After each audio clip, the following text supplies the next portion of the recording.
I just wanted to say that the wine reception that you've just had was sponsored by the Cambrian Archaeological Association. This is the most important group that has looked at archaeology, the archaeology of Wales from the earliest times to now, and also a lot of history as well. And last year, which would have coincided precisely with the Viking Congress, had it gone ahead last year in Bangor, with the 175th anniversary of the foundation of the Cambrian Archaeological Association. The first volume of Archaeologia Cambrensis appeared in 1846, and in 1847 they set up the association. So we're very grateful to the Cambrian Archaeological Association for their generosity. Now you can find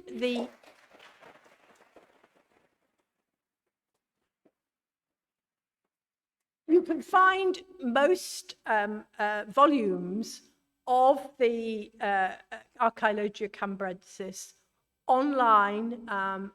They now have been scanned and they're on the Archaeological Data Service.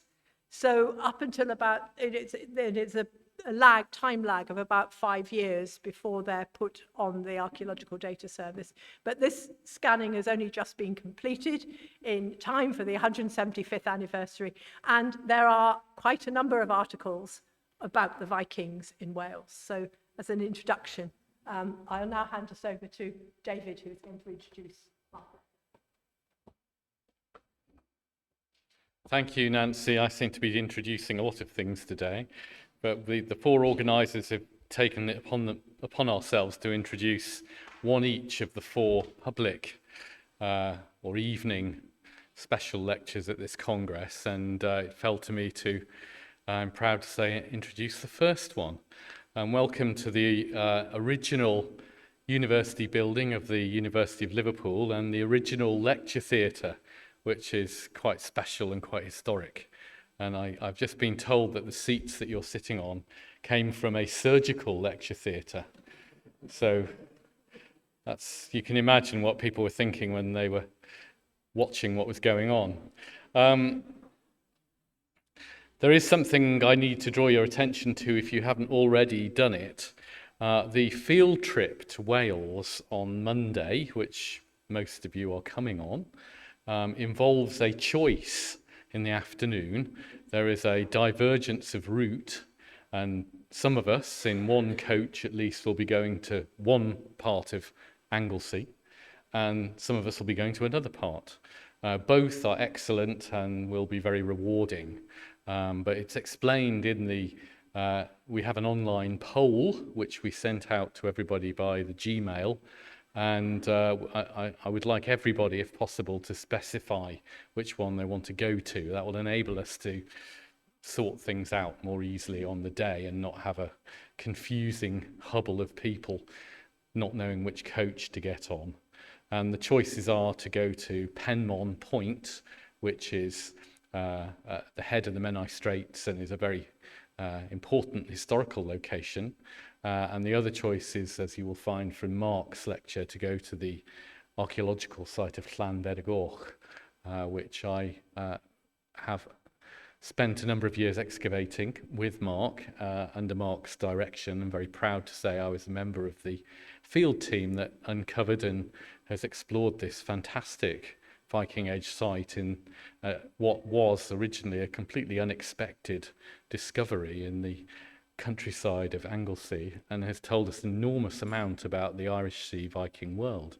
So without me saying any more about it, I'll hand you over to Dr. Mark Redknapp, who is curator of medieval archaeology at the National Museum of Wales, Amgueddfa Cymru in Cardiff, but has responsibility for the whole of Wales in his period. Mark's been there a good number of years and has taken care of a number of really important projects that the museum has done over that time. Previously was very well known as a marine archaeologist, and his work at Llangors Crannog has recently been published. This is the only known crannog in Wales, that's in the southeast of Wales, in the Brecon area. Fascinating bit of underwater and terrestrial archaeology. And Mark has become an expert on Viking Wales through his work and through the working of the Portable Antiquities scheme in Wales. And he also asked me to say that he is a former commissioner of the Royal Commission of Historical Monuments in Wales, which is an important body dedicated to preserving the heritage of Wales. So I'll hand over to Mark. Thank you very much.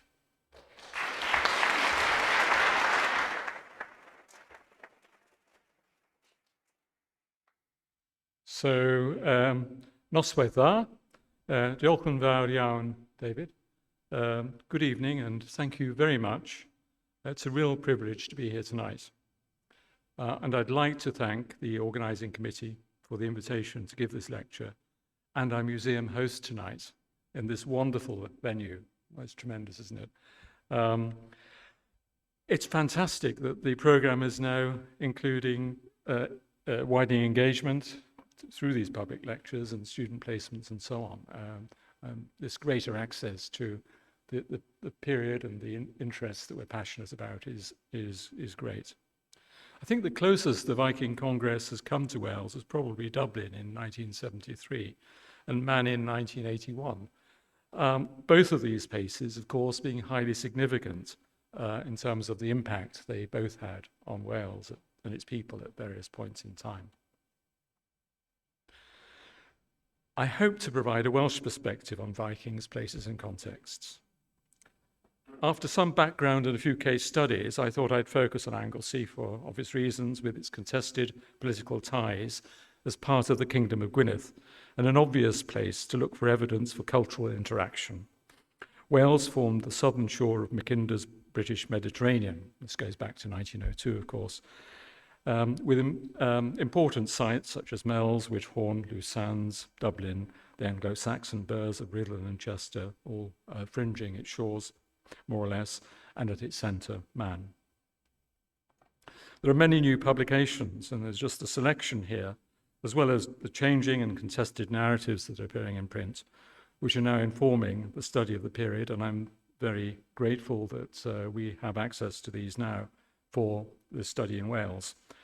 And I'm also very aware that much archaeological analysis in Wales relies on deep historical contextualisation by scholars in the past, such as Henry Loyne, Wendy Davis, Thomas Charles Edwards, more recently, and many here today. 9th century Wales comprised a number of independent kingdoms of varying size. I've intentionally omitted the borders, they're always contentious, whose pattern of development was dominated by the expansion of Gwynedd to encompass much of Ceredigion and Powys under Rhodri Mawr, Rhodri ap Merfyn, or Rhodri the Great, and his sons, though this was soon undermined by Viking raids and internal divisions. As Congress delegates, we understand that what has become a term of convenience, Viking, embraces numerous groups, categories, and individuals with different relationships to the term, rather than a single identity. From those concerned with trade and the movement of goods and peoples, to mixed mercenary war bands, the acquisition of power and wealth, and leaders who grew up in Scandinavian-dominated areas.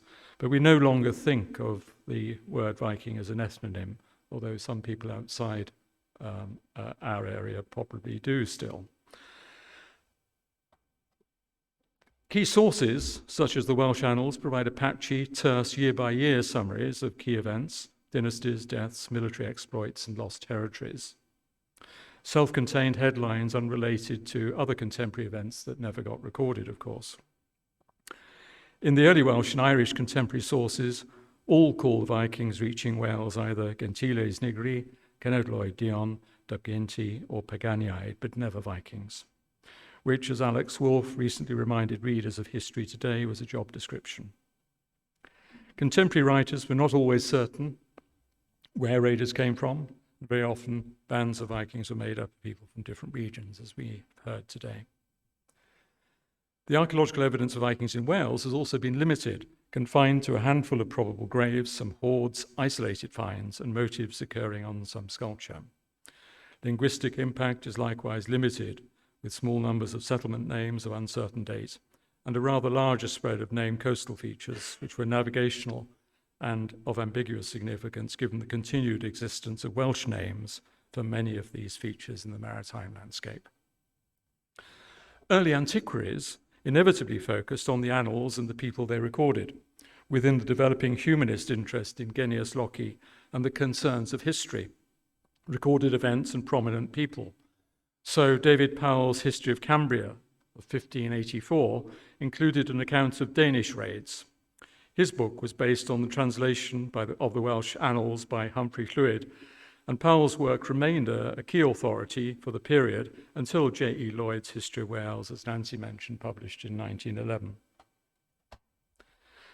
Post-medieval Wales has a reputation for nearly non-existent roads and harsh mountain weather, and before the creation of turnpike roads and the rise of the Romantic tour, few tourists followed in the footsteps of antiquaries.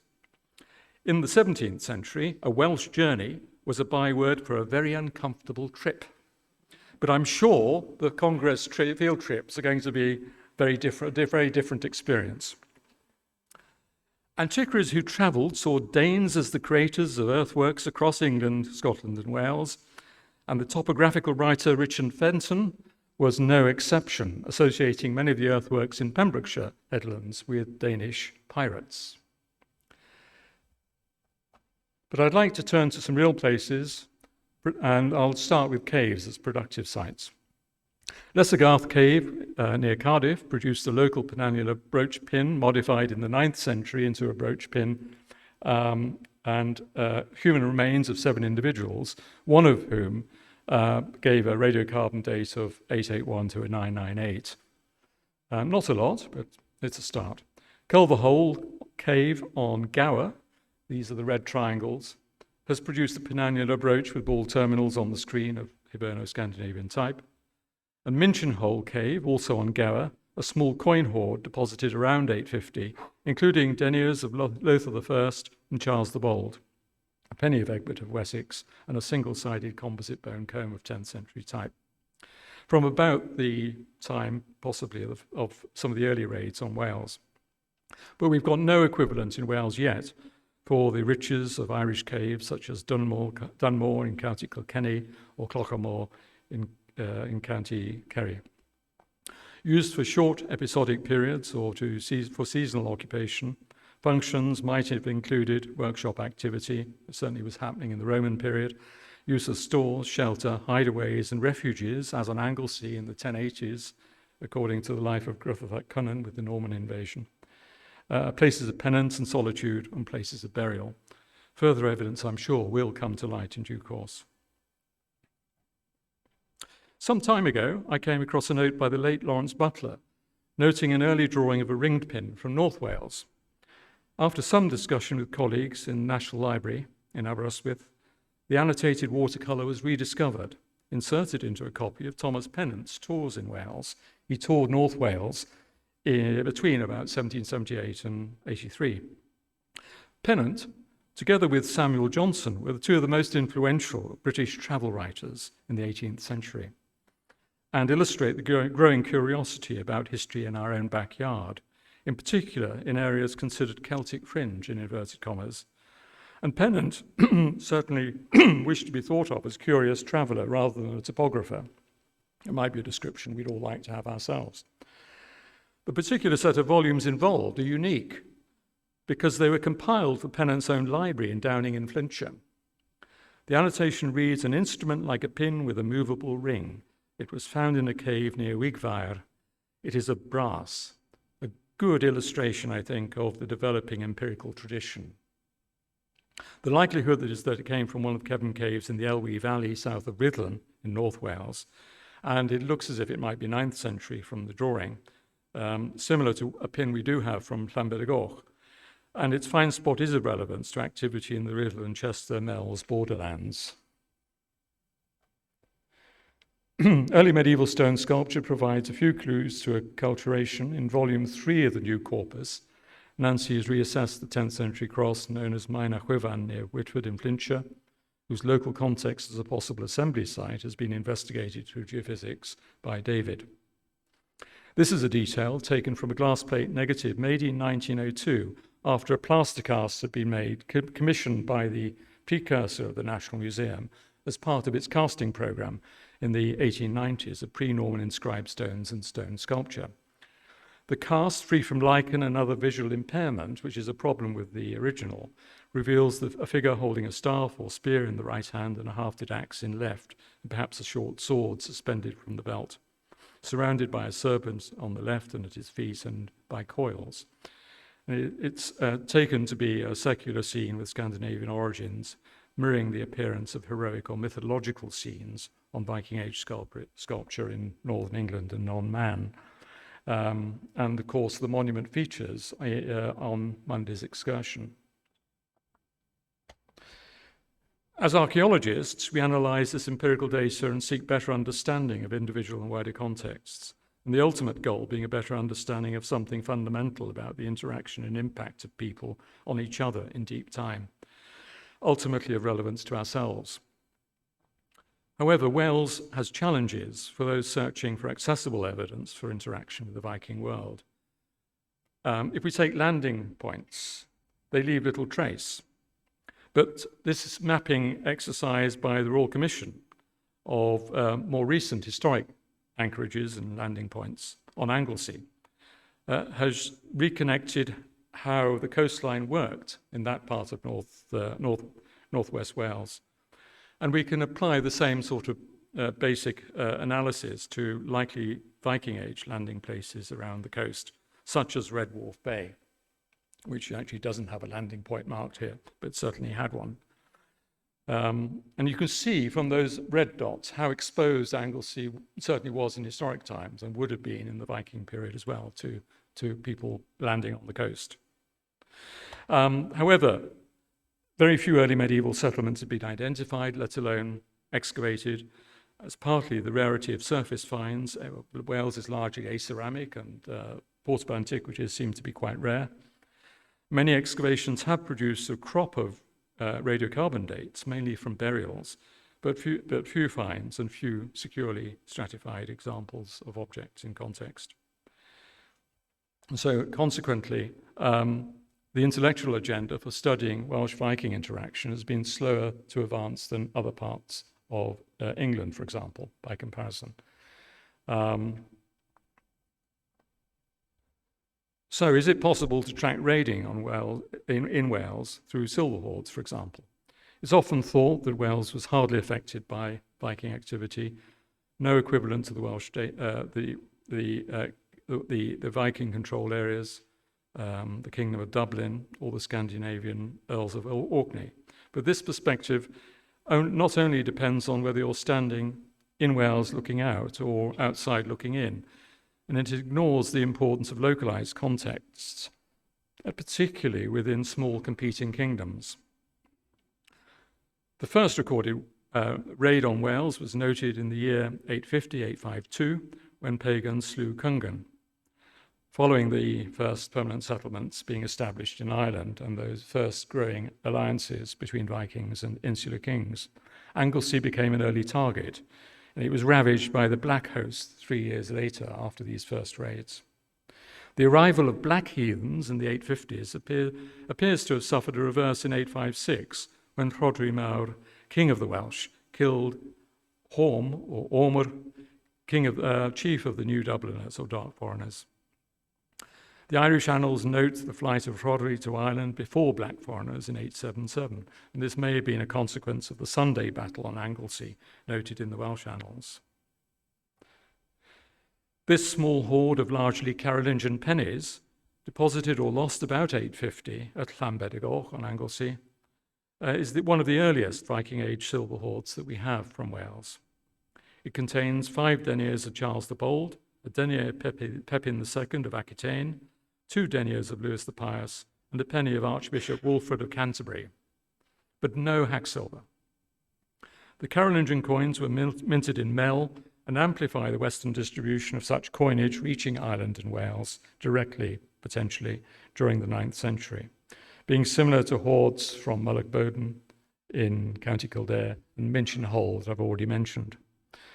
Its deposition coincided, more or less, with the first recorded raids on Anglesey.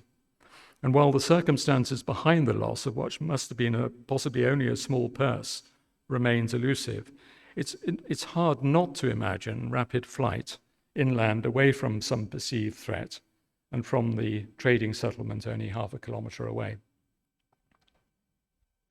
Some Viking army campaigns extended into Wales, and we've got the occasion, for example, in 893 of Hastain breaking treaty with Alfred when his large force was based at Benfleet. Now, he received reinforcements from East Anglia and Northumbria. The question then is how. Ravaged Mercia along the Thames Valley until the army came to the borders of Wales, when it marched up the Severn Valley.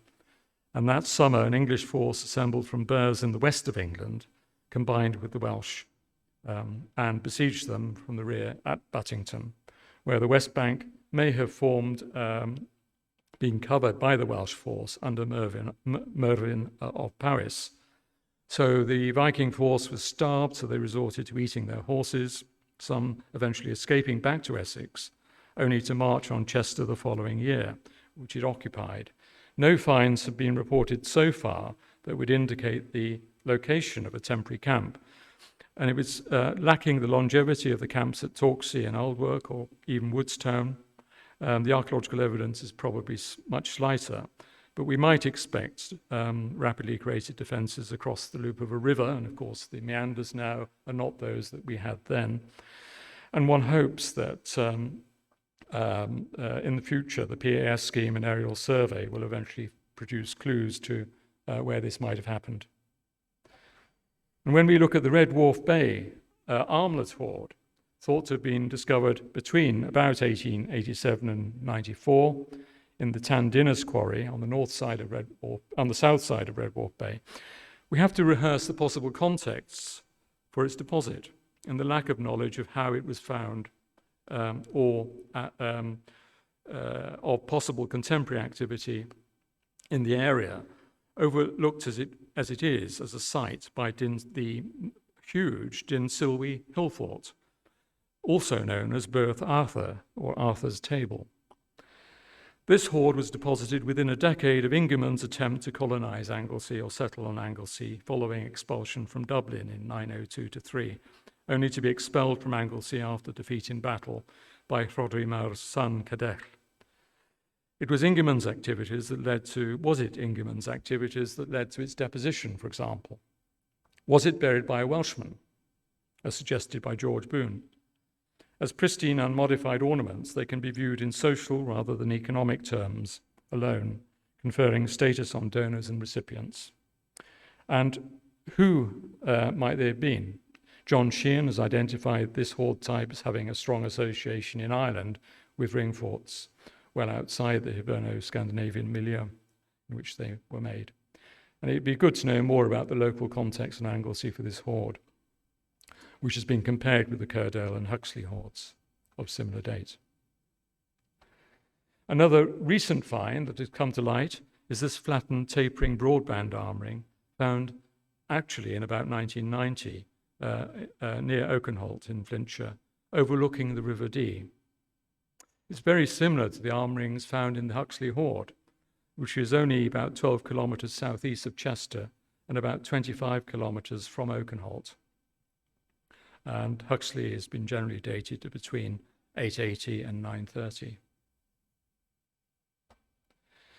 The Midland Bank mixed hoard from Bangor, thought to have been found in poorly recorded, unrecorded circumstances in 1894, possibly on the east side of the High Street in Bangor, although George Boone pointed to inconsistencies in date and find spot, is Scandinavian in coin composition and includes salmonid dirhams struck between 900 and 913, silver pennies of Edward the Elder, St. Peter's of York, a single coin of Citric Cowch, and hack silver. So thought to have been deposited around 925 or shortly thereafter, there's much we don't know about it.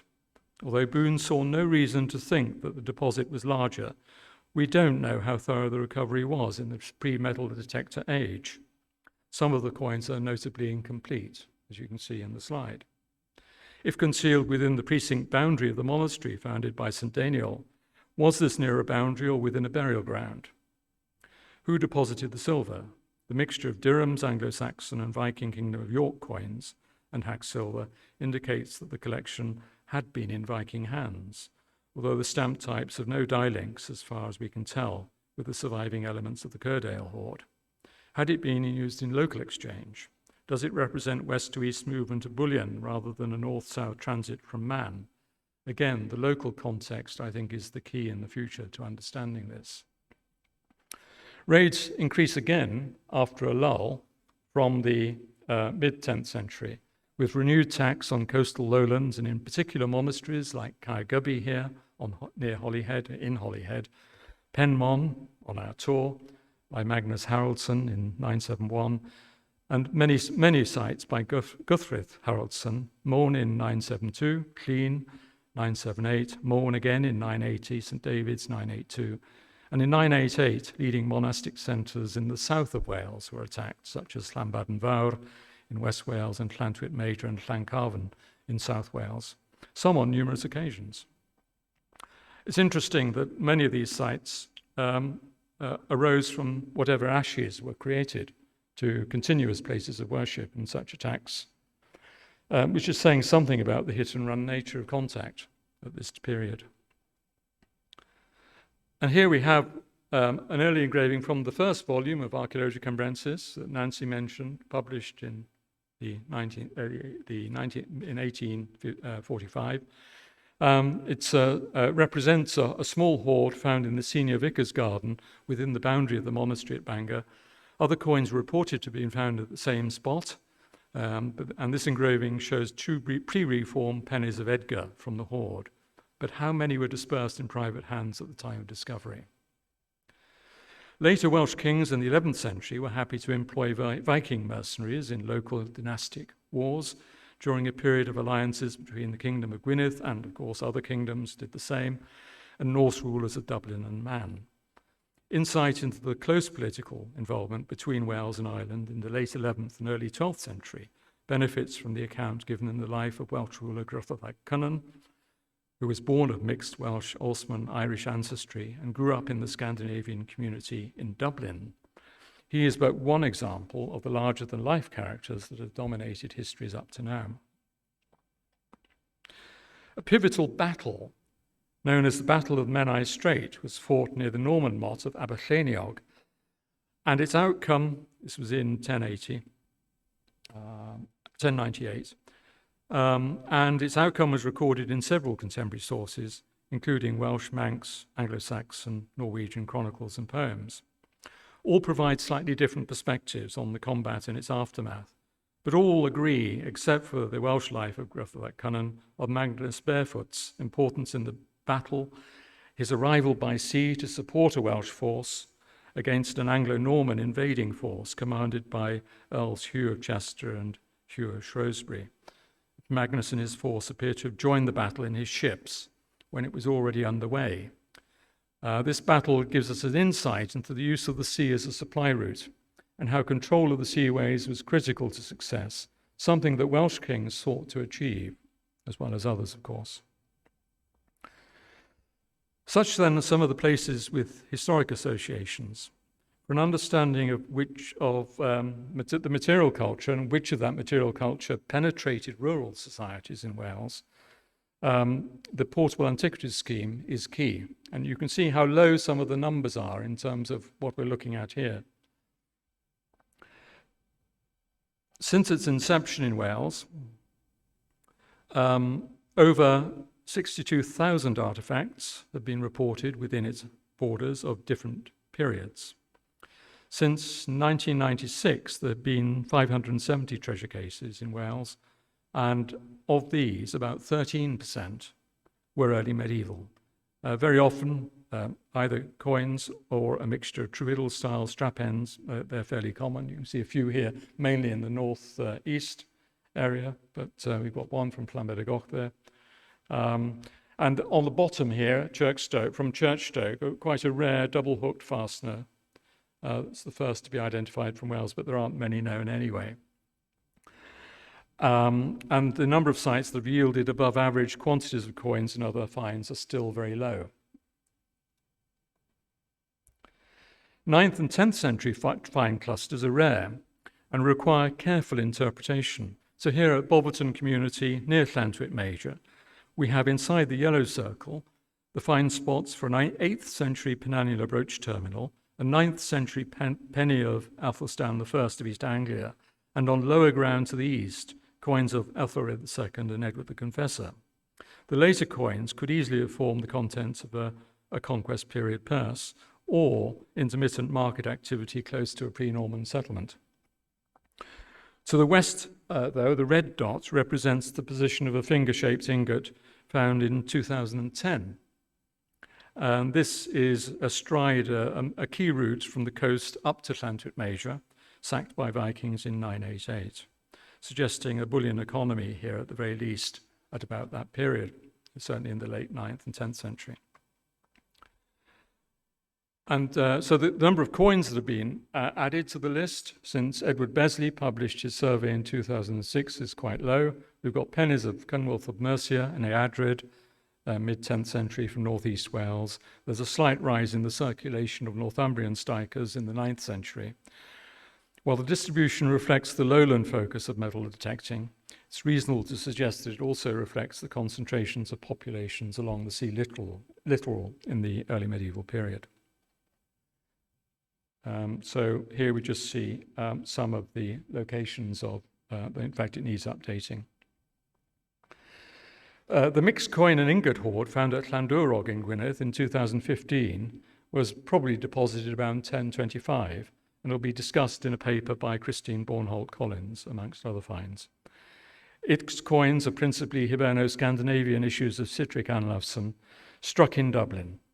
And it was summarized in the last Congress proceedings.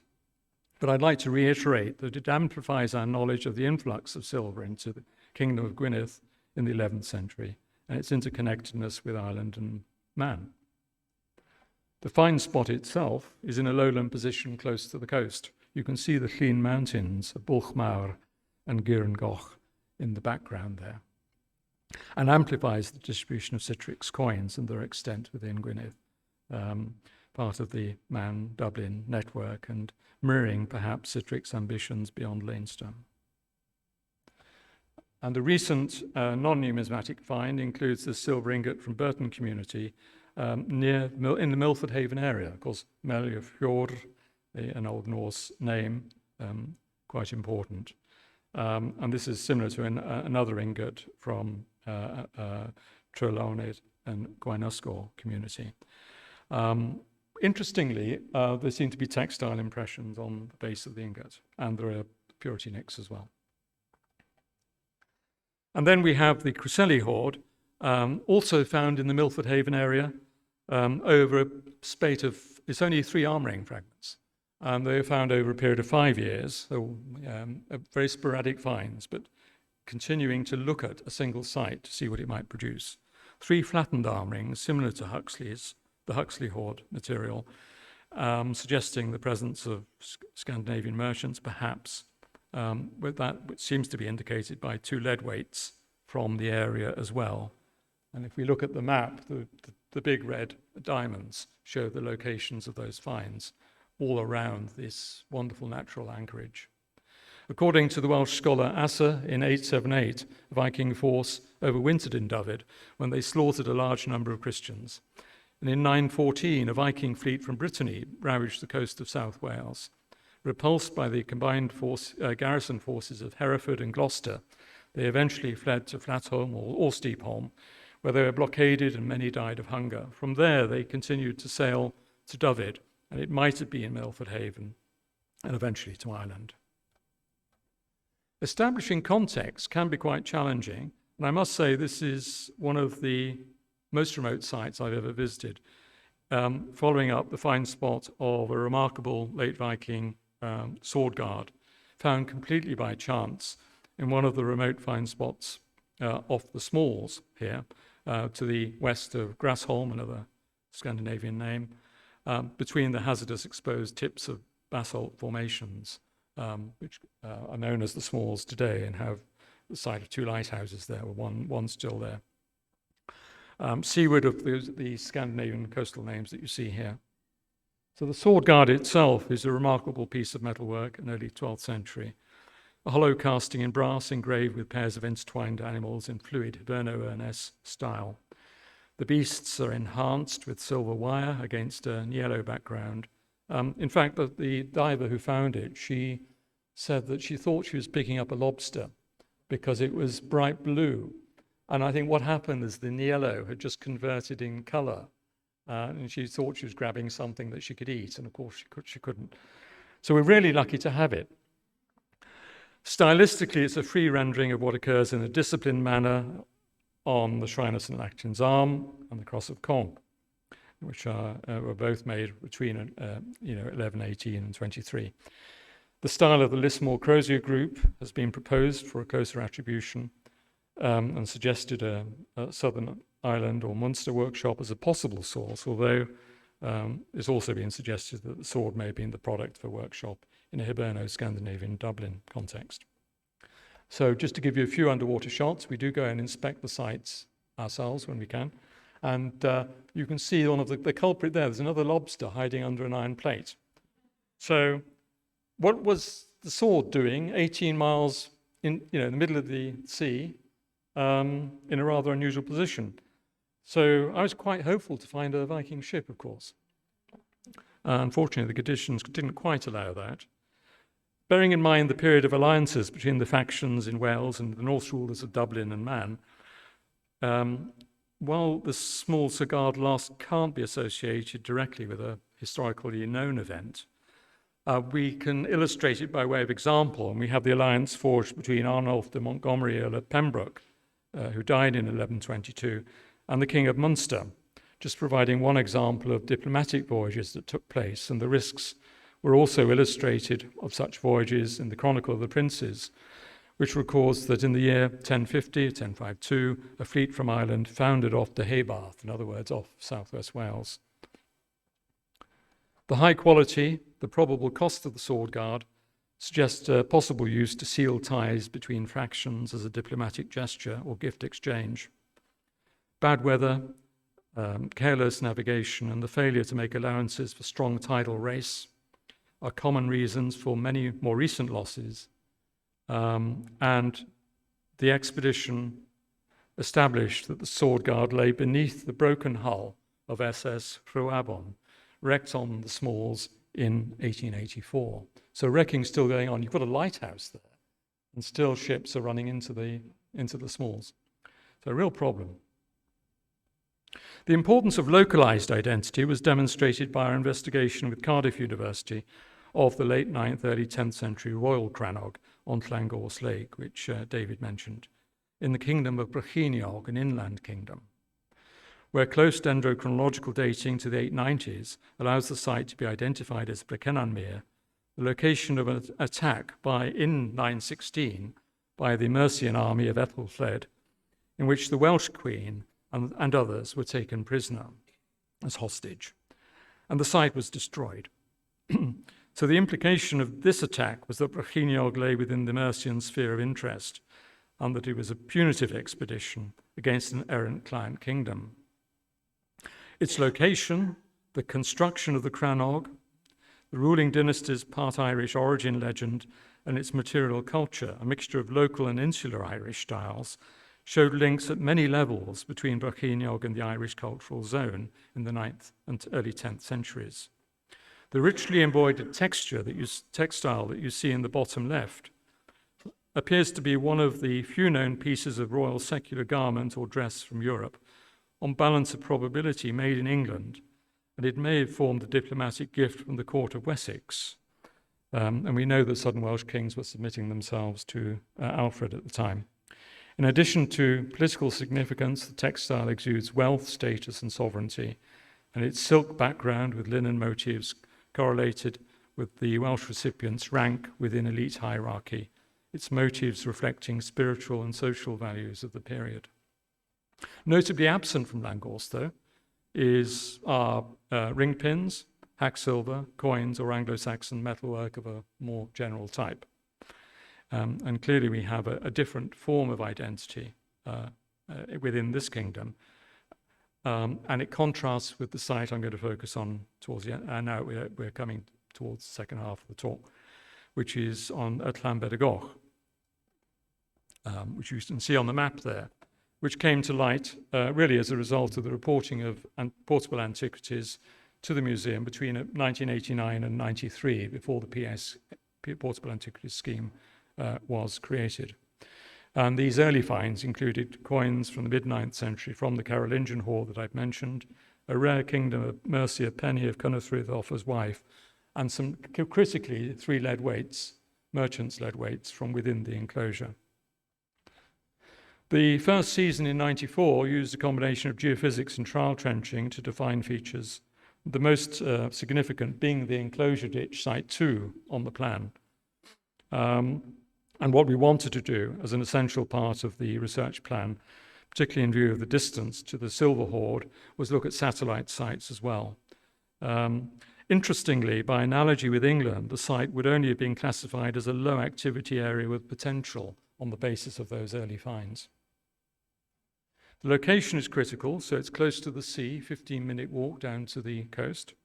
And the modern moorings, you can see how modern, it's still used as a safe anchorage. But in terms of understanding who lived there on a more permanent basis, who passed through, and who died there, a multidimensional analysis was needed, examining social and economic processes rather than just political status. So locality, agricultural context, specialized production, supply routes, accessibility, political impetus, any church influence were all relevant. Just as towns aren't site types, each being unique, Llanbedgoch needed to be defined by its localized context within a changing spatial, social, and economic complexity, and with changing interdependencies with newcomers from Ireland, England, and beyond. The backdrop is, of course, the local pattern of nucleated settlement, where it exists, to disperse settlement, interdependencies which existed at the time, and of the local governments at the time. And here you can see the Llysoedd and associated Maedrevi or rural demesne townships and commotes that we know of in a slightly later period. So it's a matter of whether these power structures were identical or slightly different in earlier centuries. But these connections remain strong. Initial interpretations focused on the archaeology of the later phases. Bayesian analysis, which John Hines has kindly undertaking for us, of our radiocarbon dates, support the key phases identified by other means. So we have continuity from the Roman into the 5th and first half of the 6th centuries. We have a small oval enclosure on the site from the mid-6th to the mid-7th century. And then in the 7th century, the enclosed settlement was made 4 times larger, earlier than we originally thought. And this phase probably lasts into the first half of the 9th century. Some of those 7th century objects, importantly, have parallels in Northumbria. And the sort of context we're looking at for this expansion may have followed the events in the 630s when Edwin of Northumbria's subjugated Anglesey for a period, and then we saw the establishment of a Northumbrian presence in the Irish Sea, but this was then followed by Cadwallon's alliance with Penda, defeating Edwin in 633, and it's this aftermath period that we're dealing with for the expansion of the site.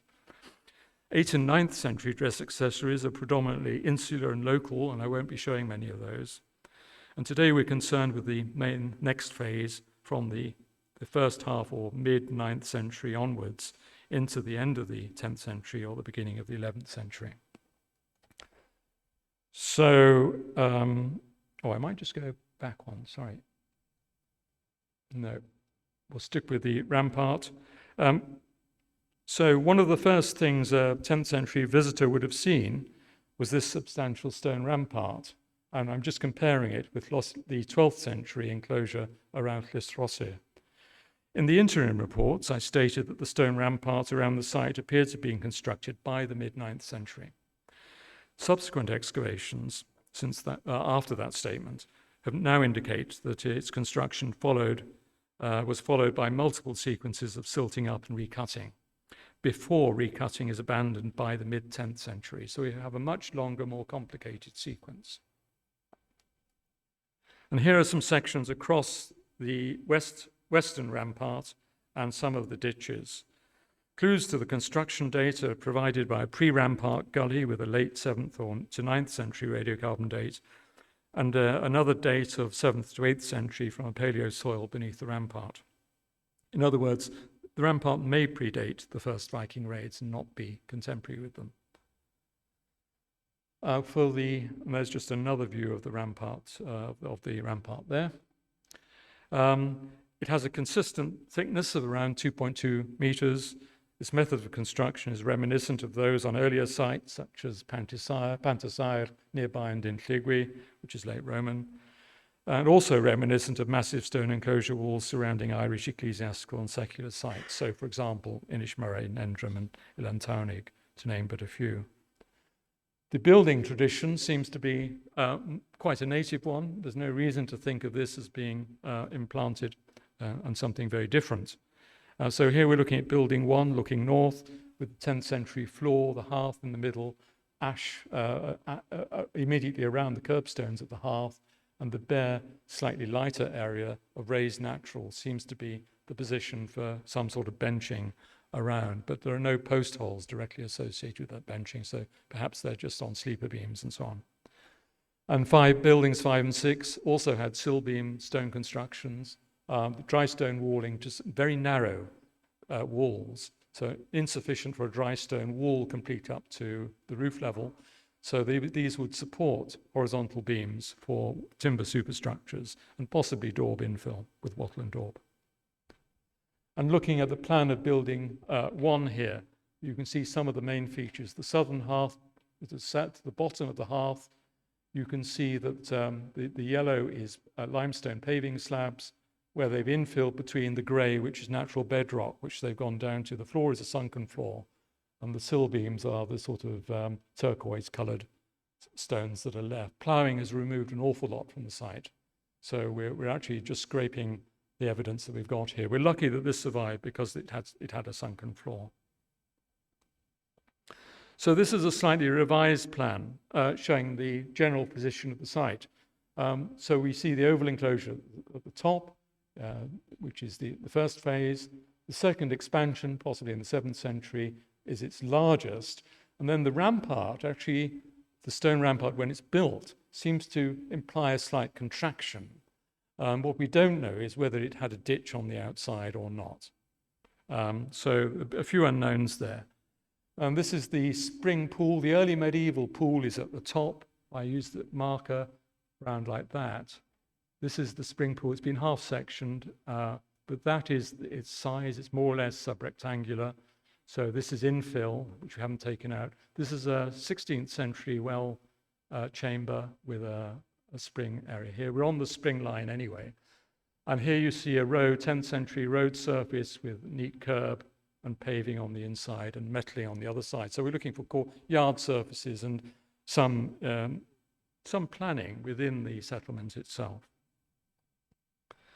In terms of agricultural and farming context for the site, which I think is quite important if we're trying to understand it, we're fortunate to have Meredith Hood, an HRC-funded PhD student based in Cardiff, looking at early farming practices in North Wales and in the Irish Sea region. And she's looking at the influence of human-animal interactions on diet, identity, and economy from the 7th to the 11th centuries. And the research is centered on zooarchaeological analysis of the faunal remains from the excavation. We've got quite a large collection of 50,000 bones, comparing them with other sites, of course. She's in her second year of a 4-year project and currently recording animal bone from the site still to better understand animal management and use. In the future, she'll be undertaking shortly stable isotope analysis to further examine husbandry practices, seasonality, and animal movements through the landscape. So here we see some of the areas for food preparation, which are part of that study anyway. The pattern observed so far indicates that Llanbedrog had a very different economy to the contemporary inland site at Llangor's Crannog, which focused on pigs and a high proportion of wild mammals, reflecting royal consumer status. In contrast, the age and anatomical representation of from the animal bone seems to suggest at the moment, although she's only looked at a part of the assemblage, to suggest a more self-sufficient producer site with a mixed animal economy focused on cattle. Cattle are the most common domesticate on early medieval Irish sites, while for Birka, for example, it's been suggested that perhaps a cattle-dominant farming system may have been beneficial for the expansion of the site, as they produce high quantities of meat, while also providing dairy products and traction power for farming. And so we can look at a breakdown. The key observation for us today is that there are no striking differences in species representation between the pre-850 and post-850 phases. The identifiable faunal remains from the period are dominated, in the later period, 850 to 1000, are dominated by the main domesticates, cattle, sheep, goats, and pigs. And there is a general real lack of fish bone. It's a little surprising because we're not far from the coast. So we only have a few examples of cod and ray-finned fish, but there would have been some marine fishing, so that must represent that. In addition, we've got evidence for mollusca being consumed, periwinkle, cockle, limpet, mussel, oyster, and clam, studied by Anna Holmes in Amgueddfa Cymru. And here are some of the taxa from Building 2 and the 10th century midden from the site. So interestingly, the remains of the floor deposits in Building 2 and the midden are generally similar, both representative of domestic food waste, reinforcing the continuity in the settlement through the 9th and 10th centuries. But what do we know about the Scandinavian footprint on the site? Clearly, we've got the hack silver, which has previously been reported on. And there are some new examples of hack silver. The one in the middle is a relatively recent example. Most of them are, in fact, from plough soil, but one piece came from the uppermost fill of the enclosure ditch, and there's a blank silver disc found in the top layer of the early medieval spring pool that we saw earlier. And the earliest dating is a silver ingot end from a context with a 2 sigma date ending around 877. The actual date range is 666 to 877. But that's quite an early radiocarbon date. So the fragmented nature of this hack silver, a lot of it's quite small, suggests small-scale transactions were conducted across the settlement. It seems to be not concentrated in one area. Regular economic use starting in the mid-9th century onwards. And the location of finds are being plotted as well. We haven't completed this work, but that's going to be quite important in the report that's being prepared. Then we have the lead weights, 31 at the time of writing, a range of forms, 2 are decorated and capped in insular metalwork, and they can be tied into fractions and multiples of the Dublin weight unit, in contrast to the weight system used in Scandinavia and evident at Torksey. In terms of commercial networks, the non-Scandinavian Dublin Waterford system was therefore operating in northwest Wales, while cubohedral weights notable at Torksey, for example, are absent, as are copper alloy weights. And we've got evidence for silver working. So we've got these semi-worked ingots being forged into objects, but possibly arm rings. We've got droplets or melts of silver recovered, 2 on crucibles, 1 from a 10th century midden layer. And of particular relevance on the right is the trowel piece. So it looks as if the sequence can be worked out. So they completed one side, turned it 180 degrees, and then started again, a bit of a test. And reminds us of the trowel pieces, comparable pieces from Torksey. And we also have on the middle here, these are finds from the spring pool, which, if you do visit the site, is still sort of open. It's full of pondweed and so on, but it's still there. And from that, the grey silts in that pool, we've got the silver pen, mid-10th century. And in the middle, it is a strip of tin. We did think it was an ingot, but conservation has cleaned it up, and it's now a rectangular strip of tin, punched on both sides with very neat rows of 3 punch marks in a decorative way. We know, of course, that artifacts can form symbolic expressions of identity, and many have long been interpreted as signaling ethnic origins and identities, but there have been numerous critiques of such ethnic existentialism.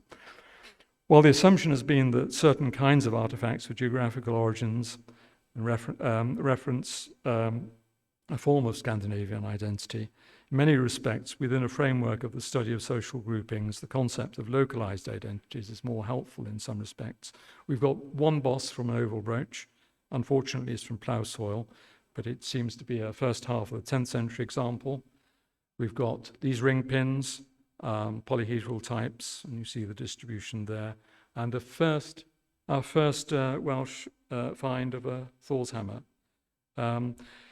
Most of the examples, you know, either broken shafts or they're complete. But in our case, it's been cut with shears, suggesting that it lost meaning as an amulet. And it has been suggested that complete examples found in hoards retained little meaning as amulets within them, at least. And at the last Viking Congress, Reinald O'Flynn reminded us soapstone mould for casting such objects in a 10th century context from Dublin. So we had some crosses on the bottom there. So we have Christian identity on the site, which is quite strong. And it's not confined to pendants. It's also on this buckle, parallels up for this sort of buckle from Peel, of course. And you can see the crosses in the middle. And it's got an insular ring chain on it and a debasomorphic head at the end. We've got this pin here, which is decorative, and it's got a Christian cross stamped on the top, or the head there. But there are other objects, such as we've got an iron enameled harness mount with a double cross design on it. So that's quite significant. And we have diminutive bells. And of course, these have been long studied. These two examples that we have from the site are parallels from Man Mel's Island in Iceland. And we've now got a better understanding of the geographical location. This is obviously borrowed from Schoenfelder and Richards with a few extra dots. So we can understand their spread, the diversity of their forms, and how they may be considered as symbolic expressions of identity. One of the more remarkable finds, though, is the whetstone on the left of the slide here. And this was not excavated, unfortunately. Unusually, it was spotted by the man operating a potato harvester in 1995 when it was being used in the center of the enclosure. And we're so lucky that it survived being dug up as a potato. And obviously, it's got a helmet-shaped ferrule at the end. All four sides have that helmet shape. It's very similar to this example from Rhuddlan, which was found in a 13th century context. But we have to remember that Rhuddlan is known as the site of Cleardamutha, established by Edward the Elder in 921. And it was back in Welsh control by the end of the 10th century. Rhuddlan became the stronghold of Llywelyn ap Saesall, built in 1015 at Llys of Griffith ap Llywelyn in the 11th century, and was destroyed by Harold Godwinson in the winter campaign in the 1060s. The latest coins from Llanbedrgoch are a silver penny of Edmund, sort of ending in 946, from the early medieval pool, and a silver penny of Eadred, possibly, or Eadwig or Eadgar, but again, mid-10th century. But with the radiocarbon dates, they suggest that the settlement's still functioning in terms of commercial activity, at least into the middle of the 10th century. And the interruption of normality for the settlement appears to be signalled by the non-normative deviant burials in the silted upfill of the enclosure ditch. I'm just going to finish on the burials themselves. In the previous Congress, I discussed the possibility that these individuals presented evidence that they were possibly slaves or thralls, and if not free traders, possibly unfree, implying a form of bondage. It's a highly unusual orientation and position for burial. Central to subsequent research has been the work of Katie Hamer, whose work has involved the analysis of a number of Welsh populations through the combination of bioarchaeological methods. For example, her work has shed light on both regionalised and long-distance movement to and around Wales, and highlighted evidence for the exploitation of dietary resources, complementing the work, in this case, of Meredith Hood on the animal bone. A key development within the field of stable isotope analysis has been the combined use of multiple isotopes. When Katie did her work over a decade ago, when the first results came through, it was commonplace just to use strontium and oxygen isotopes together to identify a person's place of origin. Today, we've also got the option of using sulfur alongside strontium and oxygen, because sulfur, like strontium, reflects the underlying geology where plants and crops were sourced.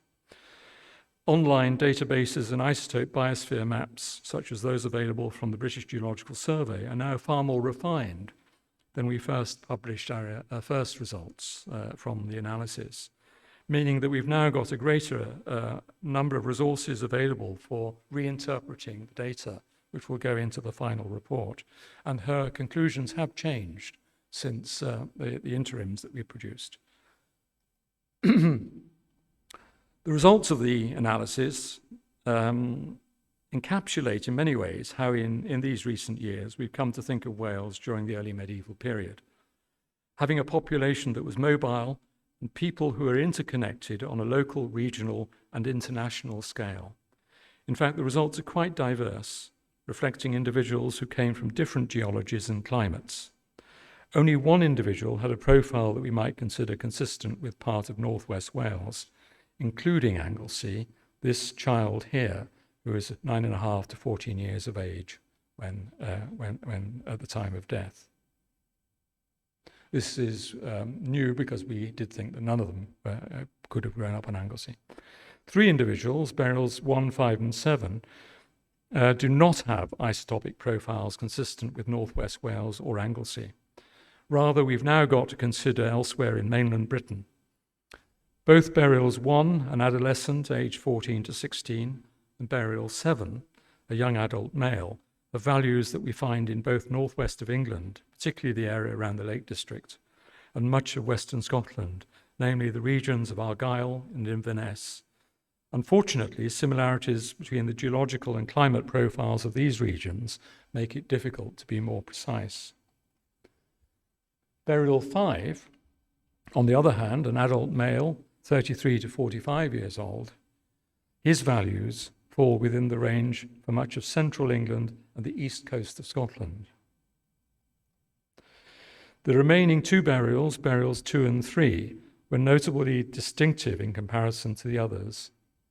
Burials 2 and 3 were an adolescent, 12 to 13 years old, and a man between 20 and 35 years old.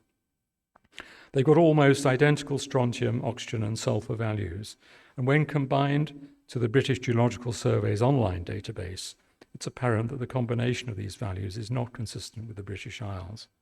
So if we consider burial 3, we may then look to Norway, which is dominated by very old radiogenic granitic rocks, and parts of Sweden where comparable values have been reported for the southwest, and the island of Öland on the southeast coast. Their oxygen values are more complex, yet we know that oxygen composition of drinking water can be affected by anthropogenic factors. Both the strontium and sulfur values nonetheless suggest that these 2 individuals probably originated in an area underlain by old radiogenic geology.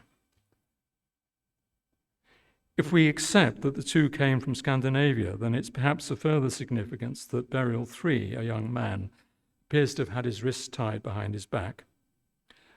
Sometimes it's taken as an indication of judicial execution by hanging, and had a fine linear cut mark on the back of the skull with no evidence of healing. It's therefore likely that he was struck by a sharp blade at or around the time of death.